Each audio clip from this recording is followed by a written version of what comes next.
өте бір қызық жайт. Бастапқыда 17 жасымда ең бірінші дронды алған кезде бірінші заказымда жарып алған болатын. Одан бөлек сатып алып, өзім ешқандай дрон туралы ешқандай хабарым жоқ бола тұра, комнатада қосып ұшырған кезім болған.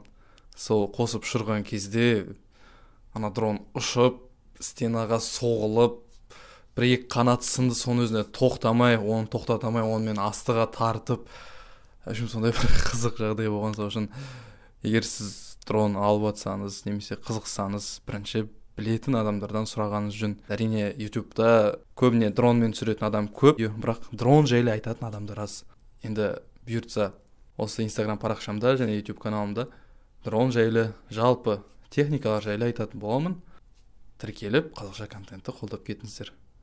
Жаңағы әңгімемді жалғастырсам, сонымен сол дронмен бірінші заказға шыққан кезде бірден жарып алдым. Той түсірген болатынмын 5000 теңгеге. Сонымен ары қаратай бір жыл бойы рассрочкасын, 17 жасар бала бола тұра, ары қаратай рассрочкасын төлеп тастадым.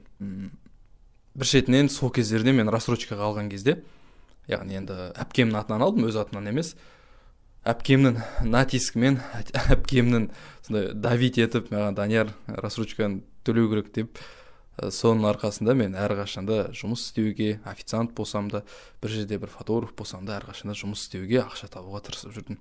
Сол сияқты дрон алыңыздар, ұшыңыздар, үйреніңіздер. Сіздермен болған Данияр. Парақша жазылып қойыңыздар. Болашақта әлі дрондар жайлы, жалпы техникалар жайлы көп әңгімелер болады. Камера жайлы тоже. Сау болыңыздар.